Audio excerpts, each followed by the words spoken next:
Hai, shalom. Masih dengan Mantek Serai di sini. Salam jumpa Bapak Mama, Kakak Adik, teman sahabat, Papa Lele, Mama Lele, saudara semuanya. Kali ini saya ingin berbagi tentang cara memperbaiki TV LED tanpa panel layar. Jadi yang hobi silahkan disimak. Dan ikang cakalang, ikang batu, jang melawang, jang kepala batu. I never made it, but I know what it takes. I'm motivated by a mix of emotion. Got my statement, and I'm reading it slow so I can understand it fully. Appreciate my standing go. Nah, kita lanjut. Jadi di sini ada sebuah paket power supply, mainboard dan T-con beserta speaker dari TV LED Samsung 40 inch yang saya bawa pulang, dan saya akan berbagi pada Anda, pada teman-teman, adik-adik semuanya, bagaimana kita memperbaiki mesin televisi LED dan beserta power supply-nya tanpa harus membawa TV-nya atau tanpa harus membawa panel layar TV-nya. Jadi caranya kita pastikan tegangan power supply keluar dengan normal, tegangan standby wajib ada 5 volt atau 3,3 volt. Nah, ini bagian power supply-nya. Di video yang lalu sudah saya sampaikan mana bagian primer dan bagian sekunder.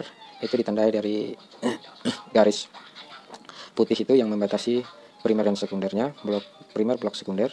Itu yang hitam kotak ini. Ya, ini namanya dioda kiprok. Sering disebut lazim disebut dioda kiprok. Kemudian elko, MOSFET regulatornya yang menempel pada heatsink seperti ini.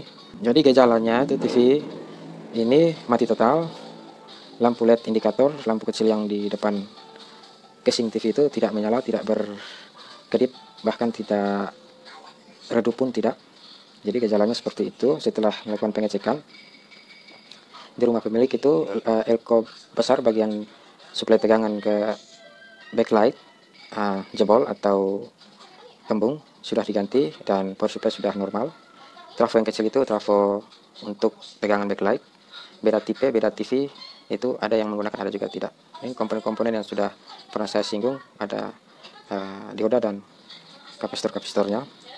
Jadi power supply baik itu tegangan standby wajib ada 5 volt atau 3,3 volt.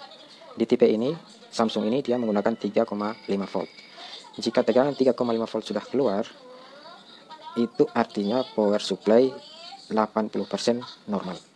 Tinggal kita sambungkan konektor ke mainboard. Jika mainboard yang telah menerima tegangan standby itu kita on off kan atau kita perintah on melalui remote atau tombol, harusnya mainboard itu memberi feedback tegangan balik ke power supply untuk mengaktifkan diri sehingga mengeluarkan tegangan kerja 12 volt ke mainboard lagi.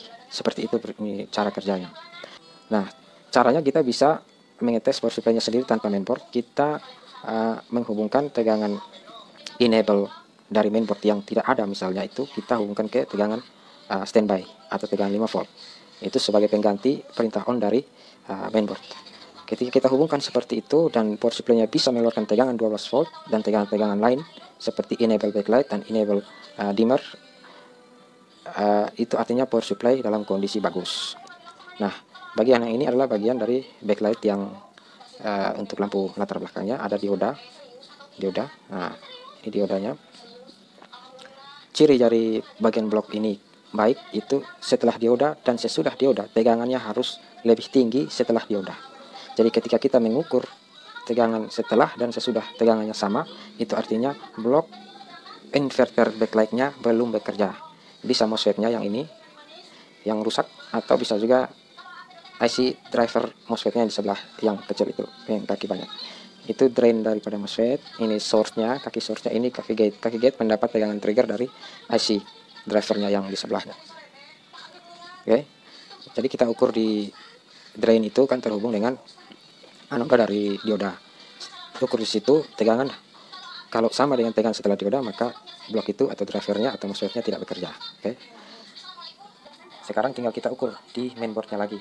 Apakah tegangan 3,3 utamanya tegangan 12 volt masuk, kemudian tegangan 12 volt itu dibagi masuk ke IC DC to DC nya, tegangan 3,3 volt wajib, 5 volt wajib, dan 1,8 wajib. Itu untuk IC utama. IC memori dan IC flashingnya itu wajib ada.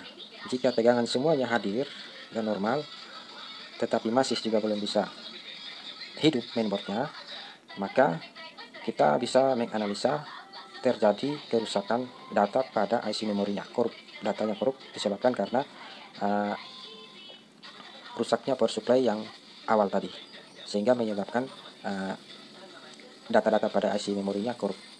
Untuk itu saya akan menghapus datanya dan melakukan flashing, mengisi lagi data dengan data yang baru, dan kita akan lihat apakah lampu LED-nya sudah bisa menyala atau tidak.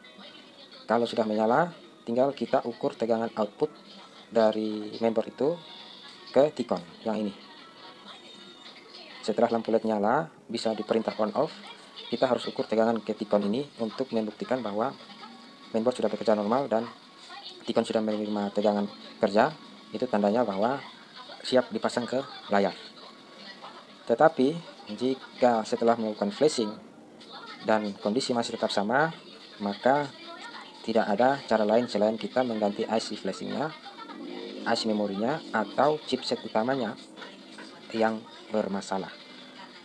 Kalau kita mengganti IC memorinya dan mengisi lagi masih juga tidak berubah, maka yang paling terakhir adalah kita harus mengganti IC utamanya, chipset utamanya, itu yang berada di bawah pendingin itu. Itu langkah terakhir. Kalau kita tidak bisa mendapat spare partnya, ya otomatis mengganti satu papan mainboard komplit, begitu. Demikian dulu penjelasan singkat dari saya. Karena keterbatasan waktu, mungkin lain kali akan saya berbagi lagi buat teman-teman adik-adik semuanya. Salam jumpa lagi, salam Mantek Sarai. Halo, mau telepon siapa?